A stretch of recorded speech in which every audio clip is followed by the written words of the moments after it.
This is the Nissan Leaf, the world's best-selling electric car, for now. Since 2010, it's sold more than 400,000 units globally, and in the UK, it enjoys a 36% share of the fast-growing EV market.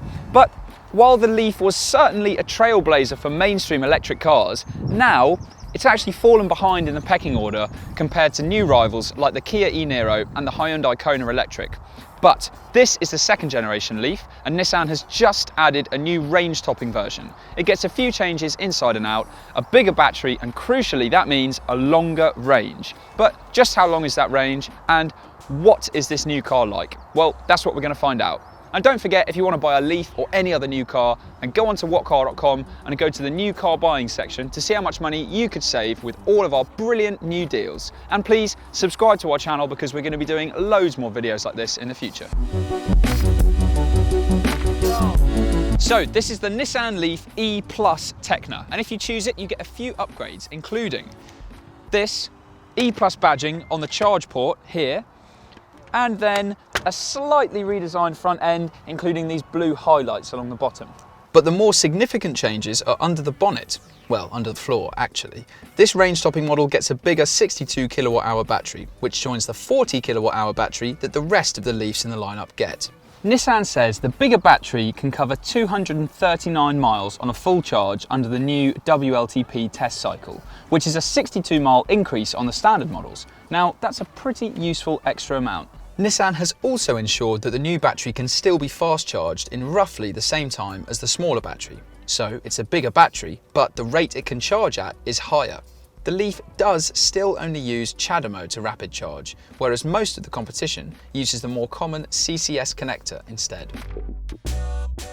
Inside, you get a larger 8-inch touchscreen infotainment system, but this is still not quite so good as the Hyundai and Kia equivalents in this class. There's also a Bose 7-speaker stereo, plus you get Nissan's ProPilot semi-autonomous driving assistance, which includes lane keep assist and adaptive cruise control. But isn't it ridiculous that you spend £40,000 on a car and you cannot adjust the reach of the steering wheel? So in the Leaf, it only moves up and down, not in and out.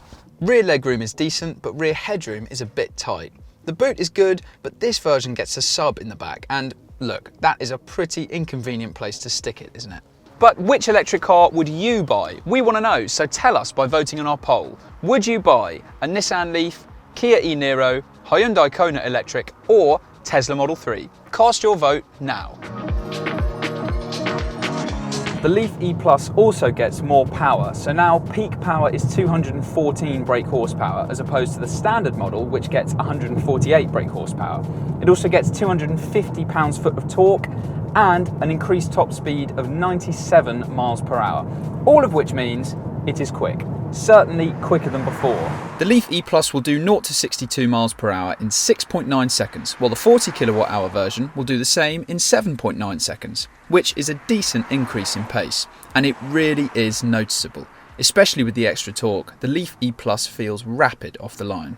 But it's 150 kilograms heavier, and the ride height has been raised by 5mm to help accommodate the bigger battery under the floor. The result, pretty disastrous for the ride. So just like the standard car, the E Plus is still relatively soft, which is fine around town, but on the motorway and at higher speeds, it is completely unsettled.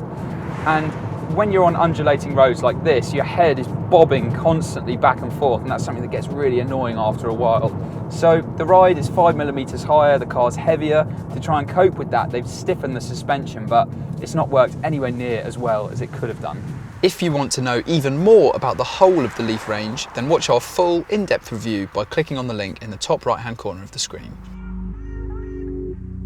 So if you're going to buy a new Nissan Leaf, we'd actually be tempted to stick with the cheaper standard version, if you can cope with the range. That's because those models ride better and they can still get 128 miles off a full charge in real-world driving conditions. But the Leaf is starting to feel a bit off the pace. Since the Kia e-Niro and Hyundai Kona Electric have come along, they've made this Leaf E Plus look very expensive.